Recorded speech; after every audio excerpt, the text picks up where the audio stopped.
Bom dia, hoje eu e meu grupo, que é composto por mim, Maria Dória Candido Felipe, Ana Luísa, Mariana Leotti, Mariana Dias, Lara e Júlia, nós iremos falar algumas informações sobre a Colômbia. Colonização da Colômbia. A colonização da Colômbia vai ocorrer no final do século XV, quando os europeus, no caso os espanhóis, eles iriam chegar aos territórios colombianos por meio de missões que tinham como objetivo reconhecer algumas porções de territórios fora do continente europeu. No entanto, antes de sua chegada nessas terras, já viviam alguns povos indígenas. Entre eles se destacavam os Chibchas, que eram povos populosos que costumavam a viver em planaltos, e também os povos subandinos, que eram em porções menores em comparação aos outros, porém também vão viver nos planaltos. Após conseguir o domínio dos territórios colombianos, Rodrigo de Batidas vai mapear a costa colombiana. Em 1533, Pedro de Heredia funda um dos maiores pontos administrativos coloniais da Colômbia, a cidade de Cartagena. Porém, vai ser só no século XVI que os espanhóis eles vão começar a explorar alguns recursos nesse território colombiano. No caso, seria o ouro. E além disso, eles vão passar a implementar a prática de cultivo nas propriedades rurais da Colômbia, para a produção de alguns produtos. Entre eles, nós vamos ter o café, a banana, o tabaco e o algodão. Algumas características do período colonial vão ser a mão de obra escrava, principalmente de africanos, então ela vai até se assimilar com a que a gente teve no Brasil. Catequização dos indígenas pelo catolicismo, que mais tarde vai virar a religião oficial do país. Uma sociedade patriarcal. E além disso, a gente vai ter também uma desigualdade, porque naquela época, os espanhóis e seus descendentes, eles vão ter mais privilégios do que os outros povos inteiramente colombianos. E o fim desse período vai se dar por conta de uma revolta popular, conhecida como a Revolta de Comuneros, que vai ser um período em que a população vai demonstrar sua insatisfação com o aumento dos impostos e de taxas, querendo a sua redução. E esse movimento ele vai ser o toque inicial para que os colombianos exigissem a sua independência. A luta pela independência colombiana iniciou-se pós-invasão napoleônica à Espanha e consequente crise governamental. Foi um movimento primeiramente liderado pelos líderes Antônio Nariño e Camilo Torres Tenório.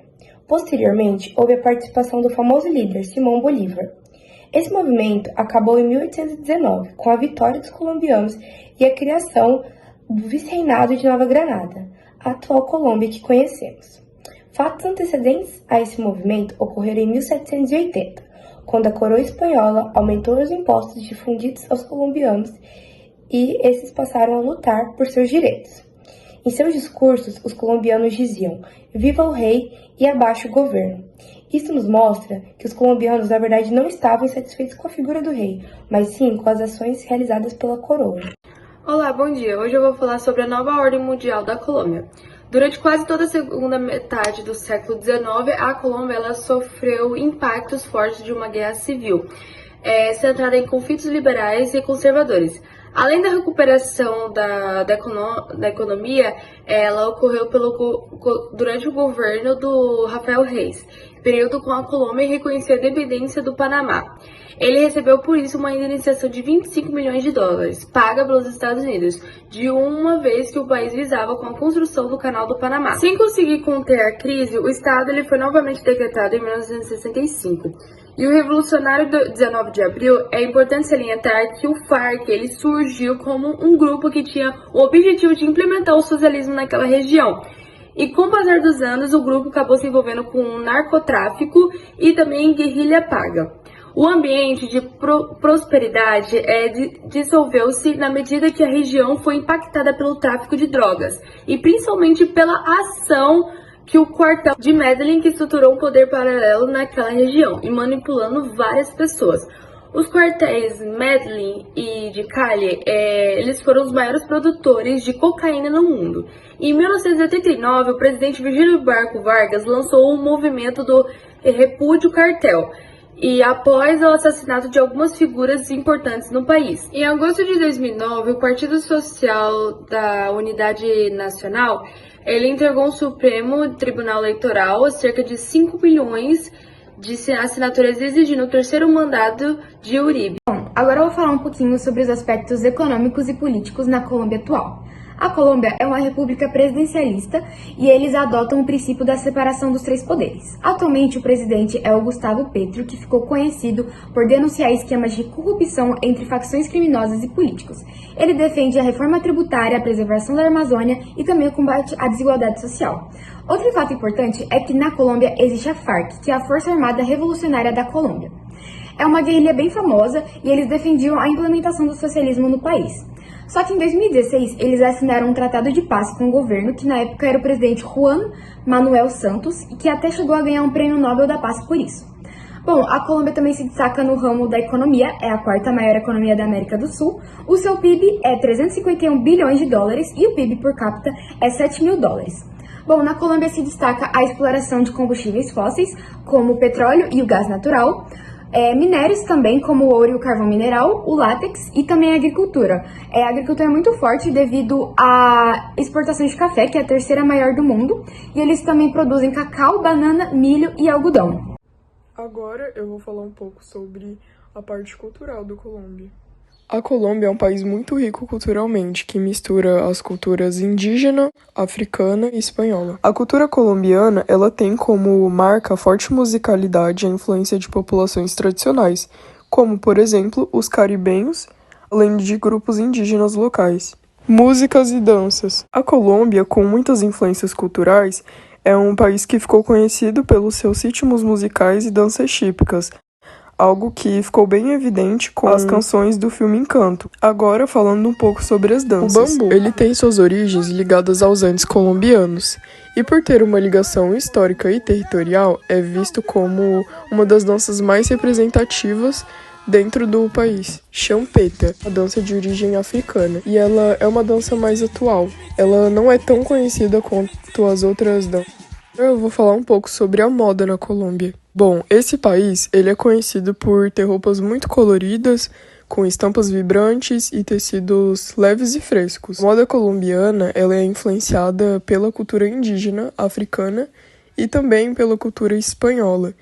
E o estilo colombiano, ele é bem versátil, então ele pode ser tanto usado em ocasiões formais quanto ocasiões informais. Bom, gente, agora eu vou trazer pra vocês um top 5 de comidas típicas da Colômbia.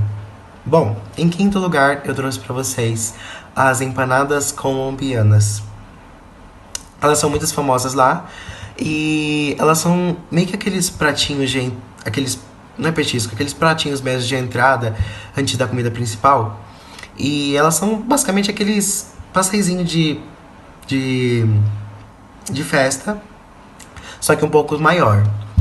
Bom, em quarto lugar, eu trouxe pra vocês a bandeja paisa, que é muito famosa mesmo lá.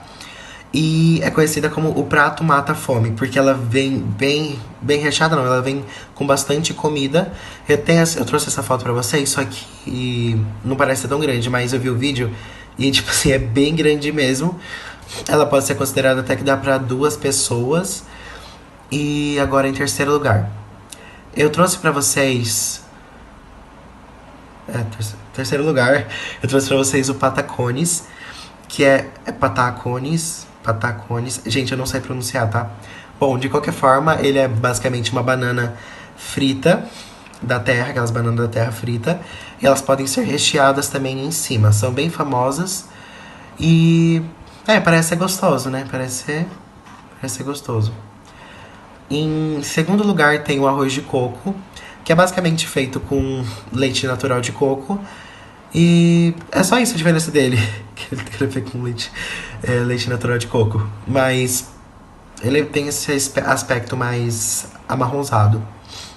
E por último, temos o agiaco, acho que foi certo agora. E ele é um prato, praticamente é uma sopa. Uma sopa com, tipo, tudo...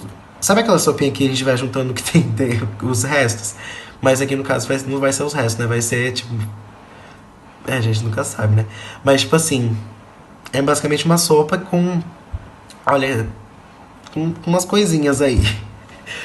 Eu trouxe um exemplo aqui de algumas coisas que tem, ó. Por exemplo, aqui tem milho, frango, alcaparras e diferentes tipos de batata. Tipo, é basicamente uma sopa.